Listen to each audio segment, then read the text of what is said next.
اللهم صل على سيدنا محمد يا رب صل وسلم دائما ابدا على حبيبك. کیا کہ اہل کتاب کہتے ہیں کہ ہم آپ پر اے محمد صلی اللہ علیہ وسلم آپ پر اس وقت ایمان لائیں گے جب ہمیں آسمان سے کتاب اترتی ہوئی نظر آئے.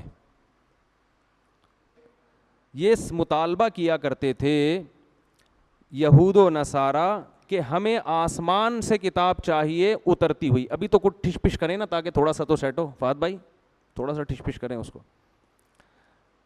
آسمان سے کتاب اترتی ہوئی ہمیں نظر آنی چاہیے, پھر ہم یقین کریں گے کہ یہ کس کا کلام ہے؟ اللہ کا کلام ہے. تو نبی صلی اللہ علیہ وسلم ان مطالبوں سے غمزدہ ہوتے تھے. بیہودہ مطالبے ہیں. تو اللہ نے فرمایا کہ آپ غمزدہ نہ ہوں, انہوں نے اپنے پیغمبروں کو اس سے بھی زیادہ ستایا ہے جن پر یہ ایمان رکھتے ہیں, جن کی کتابوں کو کتاب مانتے ہیں. پھر اللہ نے فرمایا فَقَدْ سَأَلُوا مُوسَىٰ أَكْبَرَ مِنْ ذَلِكَ, موسیٰ کلیم اللہ جن کو یہ پیغمبر مانتے ہیں ان پر تو آسمان سے تورات اترتی ہوئی انہوں نے دیکھی تھی. ان پر تو ان کے 70 گواہوں نے کوہ طور پہ تورات اترتی ہوئی دیکھی تھی. تو اس پر انہوں نے بجائے ماننے کے اگلا مطالبہ یہ کیا کہ جو اللہ یہ کتاب اتار رہا ہے ہم اس اللہ کو اپنی آنکھوں سے دیکھنا چاہتے ہیں. سمجھ میں آ رہی ہے بات کہ نہیں آ رہی؟ اس سے ہمیں کیا پتہ چلتا ہے کہ جس نے نہیں ماننا وہ کبھی بھی نہیں مانے گا. اس سے ایک اصول پتہ چلتا ہے کہ مدعی کے ذمے اپنے دعوے پر دلیل پیش کرنا ہوتی ہے. وہ دلیل پیش کرنا اس کے ذمے ضروری نہیں ہے جس کا مطالبہ آپ کر رہے ہیں. بہت مشکل ہے.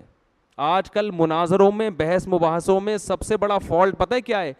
اہل باطل کی سب سے بڑی علامت یہ ہے کہ وہ آپ سے اپنی مرضی کی دلیل مانگے گا, نفس دلیل پر گزارا نہیں کرے گا. اس کی چند مثالیں دے دوں خاندانی قسم کی ہے بھائی. عورتوں اور مردوں کی نماز کا جو فرق ہے نا, اس میں یہ کہتے ہیں حدیث دکھاؤ, ہم یہ کہتے ہیں اجماع امت سے ثابت ہے. دلیل ہو گئی نا. حنفیہ کا بھی یہ مذہب, شوافی بھی یہی کہتے ہیں, مالکیہ بھی یہی کہتے ہیں, حنابلہ بھی یہی کہتے ہیں. امام احمد بن حنبل امام بخاری کے استاذ ہیں جو حدیث کے بہت بڑے امام, وہ بھی کہتے ہیں عورت کیا کرے گی؟ سمٹ کے نماز. حتیٰ کہ اہل حدیث جو 150-200 سال پرانے وہ بھی یہی کہتے تھے کہ عورت کیا کرے گی؟ سمٹ کے نماز. پوری امت میں صدیوں اجماع چلا آ رہا ہے. تو یہ دلیل ہے نا. اب آپ کہیں بخاری میں دکھاؤ, مسلم میں دکھاؤ, یہ ایسے ہی بیہودہ مطالبہ ہے جیسے مشرکین نبی سے کہہ رہے ہیں کہ ہماری مرضی کی دلیل دکھاؤ اور ہماری مرضی کی یہ کہ قرآن آسمان سے اترتا ہوا نظر آئے ہمیں. سمجھ میں نہیں آ رہی بات. قرآن کہہ رہا ہے تمہاری مرضی کی دلیل نہیں لوں گا, میں وہ دلیل دوں گا جو دلیل ہوگی, بس جس سے دعویٰ ثابت ہو جائے گا. وہ دلیل کیا ہے؟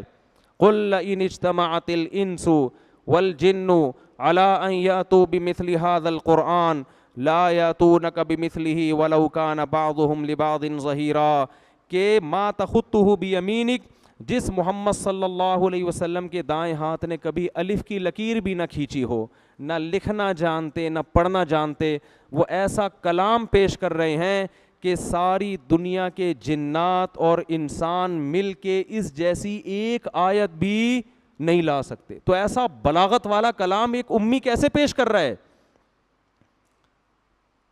اور ایسا کلام جسے پڑھ کر آنسو بہے چلے جا رہے ہیں لوگوں کے.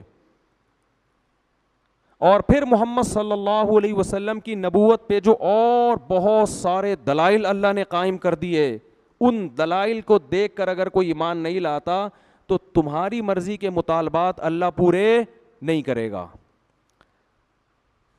دلیل کافی ہے. یہ میں اکثر ایک مثال دیتا ہوں. میں نے یہ دعویٰ کیا کہ اس بندے نے میرے 1 لاکھ روپے کھائے ہیں, میں عدالت میں لے گیا ان کو, یہ کہہ رہے ہیں میں نے بولو نہیں کھائے.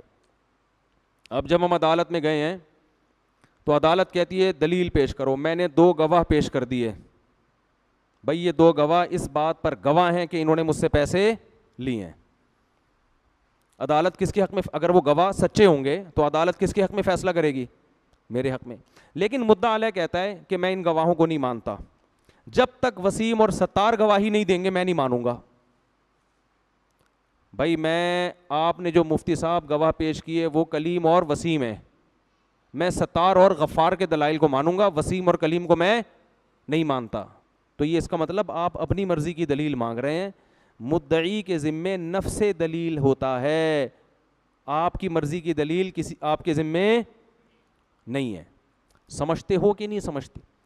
بھائی ایک آدمی نے چپل چوری کرتے ہوئے پکڑا گیا, ہم نے سی سی ٹی وی کیمرہ دکھا دیا یہ تو چوری کر رہا ہے, وہ کہہ رہا نہیں یہ والا کیمرے سے نہیں, وہ جو پڑوسیوں کے کیمرہ لگا ہوا ہے نا, جب تک اس کی ریکارڈنگ نہیں دکھاؤ گے میں نہیں مانوں گا.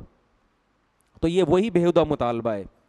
تو اہل کتاب یہ مطالبہ کر رہے تھے کہ آسمان سے کتاب اترتی ہوئی نظر آئے تو ہم مانیں گے. تو اللہ نے فرمایا اے نبی صلی اللہ علیہ وسلم, انہوں نے موسیٰ سے اس سے بھی زیادہ بڑا مطالبہ کیا ہے. فقد سألوا موسیٰ اکبر من ذلک فقالوا ارنا اللہ جہرتاً, ہم جب تک اللہ کو اپنے سامنے نہیں دیکھ لیں گے اس وقت تک یقین نہیں کریں گے. تو اللہ فرماتے ہیں کہ اس لیے ان کے بےہودہ مطالبات سے آپ پریشان مت ہوں. رہا یہ مسئلہ کہ یہودی پھر یہ کہتے تھے اچھا موسیٰ پر تو پوری کتاب اچانک اتر گئی, حضرت موسیٰ پر چلو ہم اللہ کو دیکھنے کا مطالبہ نہیں کرتے, لیکن جیسے موسیٰ کو ایک دفعہ میں پوری کتاب ملی ہے تورات, تو نبی کو بھی قرآن ایک دفعہ میں پورا کیوں نہیں ملا؟ سمجھ میں آ رہی ہے بات کہ نہیں آ رہی ہے؟ اس کا قرآن نے جواب دیا انا اوحینا الیک, اے نبی یہ جن پیغمبروں کو سچا مانتے ہیں ان میں سے کسی کو بھی یکمشت پوری کتاب ایک دفعہ بولو نہیں ملی, صرف موسیٰ کو ملی ہے. کوہ طور پہ جا کے پوری تورات اللہ نے پکڑا دی, باقی کسی کو بھی نہیں ملی. تو جیسے ان کو ایمان لاؤ ان پر بھی ایمان لے کر آؤ. فرمایا انا اوحینا الیک, اے نبی ہم نے آپ پر ایسے ہی وحی نازل کی ہے جبریل کے ذریعے, کما اوحینا الی نوح والنبیین من بعد, جیسے ہم نے نوح پر اور نوح کے بعد پیغمبروں پر, واوحینا الی ابراہیم واسماعیل واسحاق والاسباط وعیسیٰ وایوب ویونس وہارون وسلیمان, ان تمام پر جیسے وحی آئی ہے نا اسی طرح آپ پر بھی وحی آئی ہے. اس میں اللہ نے موسیٰ علیہ السلام کا تذکرہ نہیں کیا. آگے اللہ نے فرمایا بہت سے پیغمبر کا تذکرہ ہم نے کر دیا ہے, بہت سوں کا ہم نے تذکرہ نہیں کیا. اور وَكَلَّمَ اللَّهُ مُوسَىٰ تَكْلِيمًا, اور موسیٰ پر ایسے وحی نہیں آئی جیسے عام پیغمبروں پر آیا کرتی تھی.